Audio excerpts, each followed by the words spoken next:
5章呢，一共分成4节啊，前2节比较有关系啊，圆周跟简节比较有直接的关系。那后2节都是指点系统的问题啊。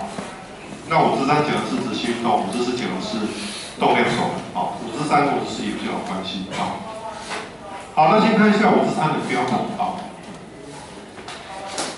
好，那坦白说，这个标题我也是觉得算是很不好的一个名词了啊。这个什么叫指点系统啊？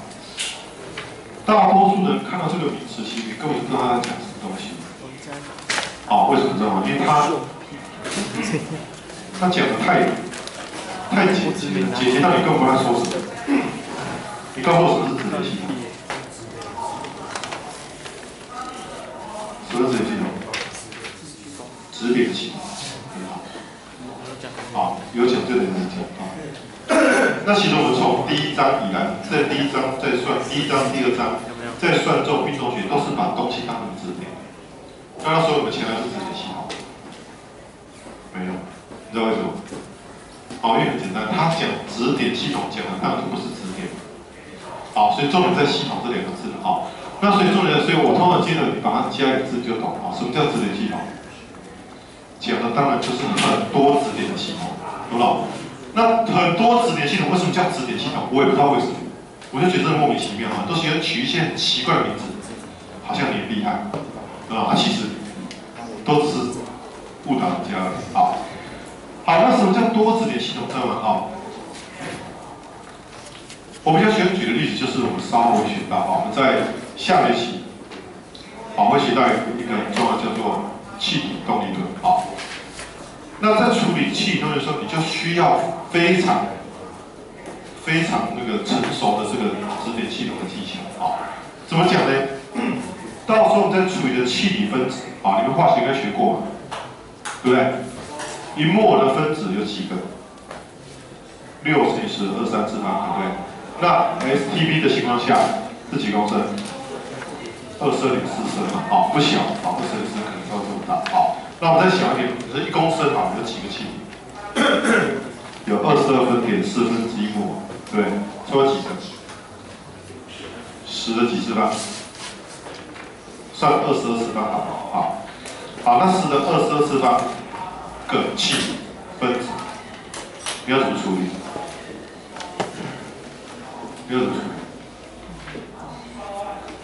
去比那些，其实意义不大啊，去算其中的2、3个意义不大。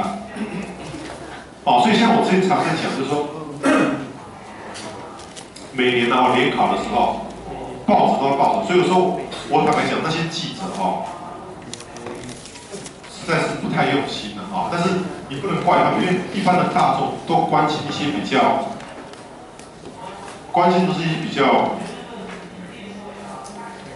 那种手动或是比较特别的，他不 care， 一般的大众在看新闻都不 care 那个比较本质的东西了像我常举个例子我们常常在比什么？比那个联考呢，可能都在比建中中一中雄中这些第1志愿的成绩怎么样那其实这个是一个很糟糕的比法，因为他们通常是比他是一张表列出来，粗心，你在看什么？上一时代。靠松鼠丢了一颗什么？两只松果。松鼠丢走2颗。奖励食物。不会抢他食物，就吃它。可惜，那个，其实你放2颗礼物放在抽屉他跑去把它抓住很好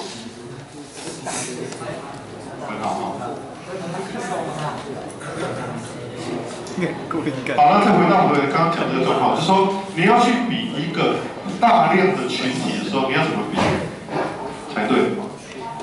像他常比比如建中今年满积分几个，中几个，雄中几个，比这种坦白说，这个是很糟糕的比法。那怎么说？因为坦白讲，我们就有建议过，说比这种通常私立学校才在比这种。为什么？因为私立学校他都会把最好的成绩单最好几个拿起来，然后再特别去帮他加强，帮他那个训练。好，那他今天多考1、2个满级分，他就爽得要死。好，跟他们讲，以雄中以这种低资的学校来讲，你考多满级分是不是重点？不是啊，要不然说真的，我今天雄中进来我就开始全校前100名，每天就集中训练，那其他的后面那些全都不要理他，每天放个市场。好，然后结果说哇，学生考了40、50个满级分，好像很爽，就其他学生都怎么样？都在吃草啊！这样子在教育的角度上是不对的，懂吗？所以你应该比较是什么？比较说啊，这个学校它整体来讲，它比如它平均效果怎么样啊？而且我们在比这种平均效果中，你更应该还知道它的一个什么？它的前提嘛？为什么？我们今天进来雄中的学生的那个学生的程度跟建中其实不能这样比。根本就不是在同一个 level， 为什么？雄中的学生啊，一直以来啊，雄中的学生的成绩落在哪知道？落在台北，大概是大同高中。我之前应该有讲过，大概在大同高中左右，好不好？所以你知道你发现说很多学生就在台北很有趣哦，在台北说啊，不是建中啊，成功高中哦好像很烂哦，然后说你这是念附中，还好啦，没有那么烂哦，那成功。有点烂哦，然后呢，有点松山哦，你儿子可能程度没有很好哦，还有你说念什么大同还是那什么啊，其他的更不用讲哇，那你干我讲这样，好，我跟你说那个东西，我跟你讲，雄中的学生事实上有超过，不要说超过1半，有超过60%的是根本上不了建中，这样可以吗？可是我每年去看我们的表现，其实我们的平均而言，我们的最好的，当然差的也是很厉害啊。我们最差的要跟人家比也是很有人比啊。那这个不是关键，就你去比那些特例都没有用嘛，对不对？所以要比的是什么？平均而言嘛。厉害，这样可以吗？好，那今天我们在讨论那种大量的，所以我强调这种指点系统其实不是一个很好的名词，它讲是一个大量的指点构成的系统。那这时候呢，它的直心的概念就非常重要，因为我们之前就讲过嘛，什么叫直心？我们之前学过叫直心位置嘛，你们一下，直心位置是怎么算？你们一下，等于delta不对，sorry sigma fi， 所以 fi。我不知道你们一下，我那时候讲过，这是什么？这叫加权平均嘛，你们一下，我把每一个都加起来，再除以它质量。通常平均就加起来除以n就好。但是呢，我们什么叫加权平均？还要看它每一个粒子的质量，去把它加权，就再除下去，所以这个其实就是加权平均的概念。所以一个系统呢，它的代表性的一些物理量，我今天数量多到没办法，接下来算题目大部分都是2颗、3颗啦，你可能还没有感觉。可今天只要有200-300颗或200-300万颗，就大概不可能去一个一个算，这样可以吗？所以这时候呢，平均的概念就很重要。好，那所以讲到这个直心的位置那我们这边讲直心动，其实就是我们会多出一些物理量我们之前只有算直心位置那接下来我们会有 care 的，还有一个叫什么？直心速度跟什么？直心加速度那很幸运的是怎么样？直心速度的公式怎么样？就结果而言直心速度的公式跟直心位置的公式怎么样？根本一模一样。你把 r 改成 v 就好，可以吗？那直心加速度呢？其实也是一模一样。就直接改符号就好。那为什么说起来很简单？为什么知道吗？因为速度是位置的微分，对不对？那你在微分的过程当中，你除以 t 的过程当中，质量有没有变？质量是不会变的。可以吗？所以你就除下去的时候，这些内容反正都提出来，你就直接对位置微分，可以吗？那加速度一样所以这个没有什么太奇怪的就直接处理就好了好，那在处理这种多子点系统之后，还有一个比较重要的一个观念跟技巧很有趣怎么说呢？第一个那我们前面呢很有趣的地方在于，我们要算这个物体所受的这些作用力产生的效果那这时候呢，我们可以把它分成我们画几个M1、M2、M3很多颗啦假设很多颗假设是无数多颗这是一个系统，非常好。好，那这时候呢，我们再讲一个比较复杂的情况，每一颗粒子之间呢还有作用力，这样够复杂吧？好，那通常它们的作用力比较常见就是分子之间会互相碰撞，碰撞就有力。好，所以说我在讲的更复杂，它们可能之间还有电力啊，比如说还有吸引力或排斥力啊，比如说这边还有作用力，好，这叫 F12啊，这个叫 F21啊，然后这边呢，啊，这个可能还有，比如说它是排斥的，随便啊。F31好，那这是 F 怎么样？13好，然后呢，这时候呢，它怎么样？它可能也是吸引力啊，这是 F23啊，这怎么样？F3之类的啊。它们，而且我现在只画3个，今天给画了10个，这样就有图形了啊。那我不要说今天有200-300万个，但是10的20几40万个啊。好，那现在重点在我要跟你解释，就是说。这些不是重点哈。假设呢，我这个 F1 受到一个外力，叫 F1， 可以吗？哈。那 F2 呢，受到一个外力叫 F2 哈。M3 受到一个外力叫做 F3。好，今天我要讲的关键在这里。所以呢，这边有讲到内力跟外力的差别，所以说好，我把所有的力量全部加起来，可以吗？哈。好，那这时候包括什么？包括呢，对 M1 而言啊 ，M1 受到 F1， 还有怎么样？ F21， 还有呢 F31啊，还有呢点啊，到怎么样？每一颗跟我都有作用力好，我假设我们今天讲的够复杂啊 ，N1 好 ，N 对1，好叫 N1。好，再加上呢谁呢？第二颗粒子啊，第二粒子是受到外力 F2， 加上呢 F12 1对2的作用力啊，加上呢 F32啊。 加上呢点哈，每一颗粒子对我都有作用力哈，N 对 N。好，再加啊，将每个东西加，好点，先加 N 颗下来好不好？最后呢，我的合力会怎么？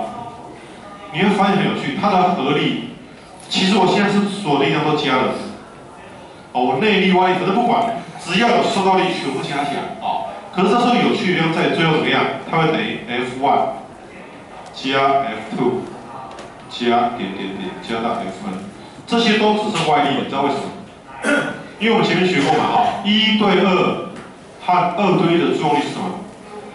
这叫作用反作用力，所以它怎么样？它会消掉。好，那 F31跟13也会消掉，好 ，F14跟11会消掉，好 ，F32呢跟 F23也会抵消，好，所以你会发现这些内力到最后怎么样？全部消光光，只剩下什么？只剩下第一栏，好，第一栏呢，这是外力，没有人跟我抵消。